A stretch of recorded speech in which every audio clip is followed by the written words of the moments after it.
Good morning. Senior officials from the U.S. Department of Defense, joined by the chairman and CENTCOM commander, Admiral Bradley Cooper, addressed the media today following a high-level briefing on ongoing operations in the Middle East. Admiral Cooper, who recently returned from the region, provided first-hand insight into what officials are calling Operation Epic Fury. The mission currently centers on maintaining what the Pentagon describes as an ironclad blockade aimed at restricting Iran's strategic and economic movements. Officials underscored that U.S. forces remain fully prepared to escalate military operations if Iran's leadership refuses to engage in diplomatic negotiations. In a direct message to Iran's military, including the Islamic Revolutionary Guard Corps (IRGC), U.S. leadership made it clear that American intelligence is closely tracking Iranian military movements. They asserted that Iran's current capabilities are significantly degraded, particularly in terms of replenishing missile systems and rebuilding damaged infrastructure.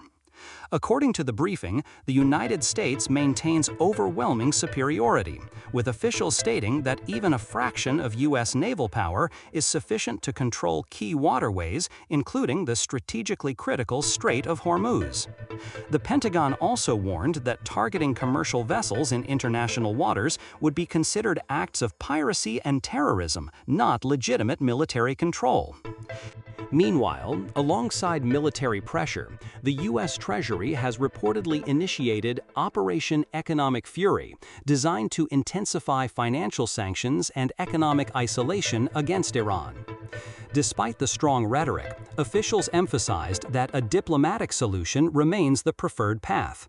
They described the possibility of a prosperous future for Iran if its leadership agrees to terms that would prevent the development of nuclear weapons. However, the message was unmistakable. Failure to reach an agreement could result in expanded military strikes targeting Iran's energy and infrastructure sectors. In addition to foreign policy remarks, the briefing took a sharp turn toward domestic criticism, with officials openly challenging segments of the American media. They accused some outlets of biased and negative coverage, particularly regarding military achievements and recent increases in U.S. military recruitment. Defense leaders highlighted that branches such as the Air Force and Space Force have already exceeded recruitment goals for fiscal year 2026 ahead of schedule, calling it a sign of renewed national momentum. The address concluded with a message of support for U.S. troops and a renewed warning to Iran: choose diplomacy or face consequences. This briefing reflects more than just a military update. It signals a deliberate strategy combining pressure, messaging, and positioning. The U.S. is clearly attempting to project dominance while leaving the door open for negotiation. However, the tone raises important questions. Strong deterrence can prevent conflict, but it can also escalate tensions if misinterpreted. Public warnings, especially those this direct, are as much about global signaling as they are about influencing Iran's internal decision-making. At the same time, criticism of the media during such a briefing is unusual and adds a political dimension that could shape how this message is received both domestically and internationally. What remains clear is this: the situation is at a critical crossroads.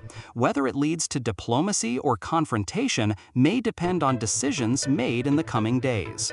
If you found this report insightful, make sure to like, subscribe, and follow for more in-depth global news coverage and analysis.